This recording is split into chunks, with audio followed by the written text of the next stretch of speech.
but from the triangle S2QP, S2P square is equal to capital D square plus x plus d by 2 the whole square, that is using Pythagoras theorem. From the triangle S1RP, S1P square is equal to capital D square plus x minus d by 2 the whole square. Therefore, S2P square minus S1P square is equal to 2xd. That is of the form a square minus b square.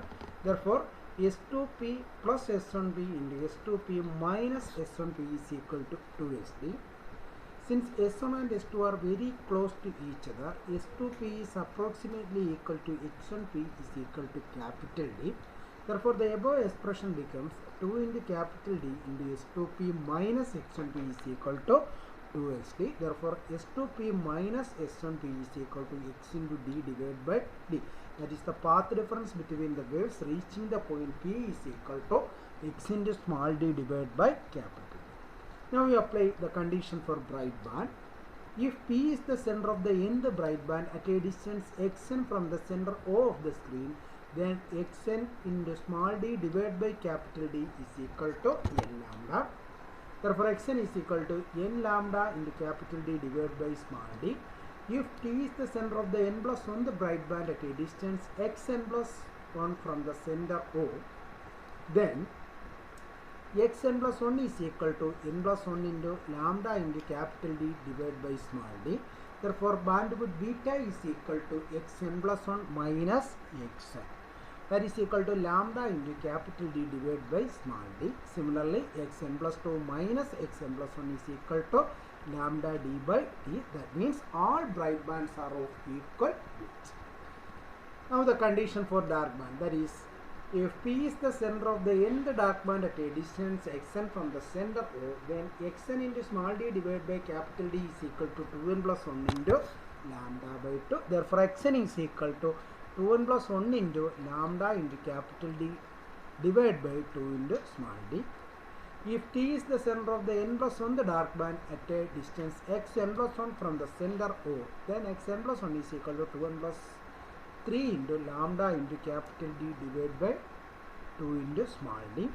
Therefore, bandwidth beta is equal to xn plus 1 minus xn, that is equal to lambda into capital D divided by small d.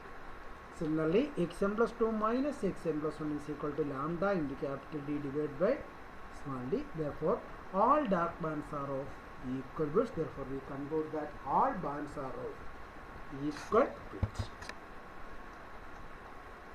Now, the Young's double slit experiment using white light. When the slits are illuminated with a white light, the central fringe will be white. On both sides of the central fringe, a few colored fringes are seen.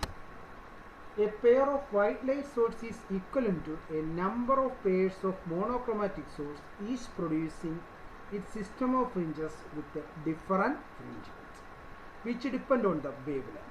At the center, the path difference between the interfering waves is 0 for all wavelengths.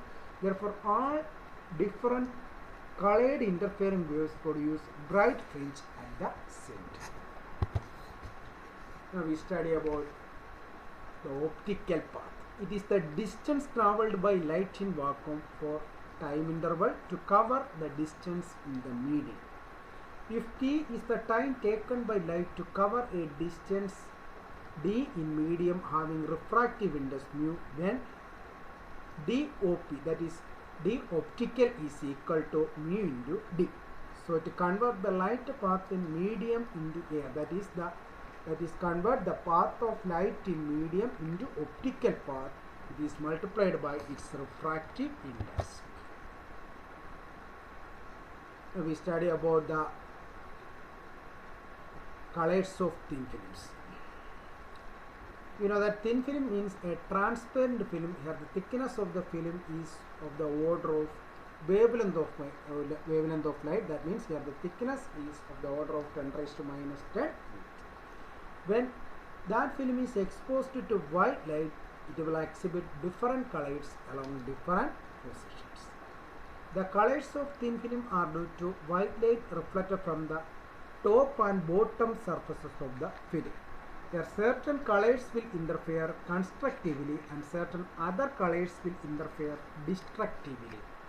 So different portions of the film show different colors. Now the colors of thin film due to reflected system. Figure shows a thin film of thickness T and refractive index mu enclosed by two parallel surfaces. The ray incident at A is partially reflected along AF and partially refracted along AB. The ray B is partially reflected along BC and emerges out in the direction CD. The rays AF and AD interfere each other. To find the path difference between the rays AB, CD or AD and AF, draw perpendiculars CE from C to AF and BG from B to AC. Let I be the angle of incidence and R be the angle of refraction. The path difference between the rays AB, CD and AF is given by delta is equal to AB plus BC in medium minus AE in air. That is, delta is equal to mu into AB plus BC in air minus AE in air. From the right angle triangles ABG and CBG, AB is equal to BC and AG is equal to CG. Therefore, the above equation, that is equation 1, becomes delta is equal to 2 mu AB minus A, that is equation number 2. Again, from the right angle triangle ABG, cos R is equal to BG divided by AB. Therefore, AB is equal to T by cos R. Again, from the triangle ACE, sin A is equal to AE divided by AC. Therefore, AE is equal to AC into sin A. But you know that AC is equal to AG plus CG. Therefore, AE is equal to 2AG sin A. Substituting the values of AB and AE in equation number 2, then delta is equal to 2 mu T divided by cos R minus 2AG sin A. Also from the triangle ABG, tan R is equal to AG by BG. Therefore, AG is equal to BG into tan R, that is AG is equal to T tan R. Then from Sen's law, mu is equal to sin A divided by sin R. Therefore, sin A is equal to mu sin R. Substituting the values of AG and sin A in equation number 3, we get delta is equal to 2 mu T by cos R minus 2T tan R into mu sin R. But you know that tan R is equal to sin R by cos R. Therefore, delta is equal to 2 mu T by cos R minus 2 mu T sin square R divided by cos R. On rearranging that equation, we get delta is equal to 2 mu T cos R. In addition to this path difference, a phase difference of pi, which is equivalent to a path difference of lambda by 2, is introduced due to reflection at the surface of the denser medium at A. That means light undergoes an additional phase difference of pi due to reflection at the denser medium. Hence, the path difference becomes 2 mu T cos R minus lambda by 2. If this path difference is equal to an integral multiple of lambda, then the films will appear bright. So the condition for brightness is 2 mu T cos R minus lambda by 2 is equal to L lambda. That is 2 mu T cos R is equal to 2n plus 1 into lambda by 2. That is the condition for constructive interference.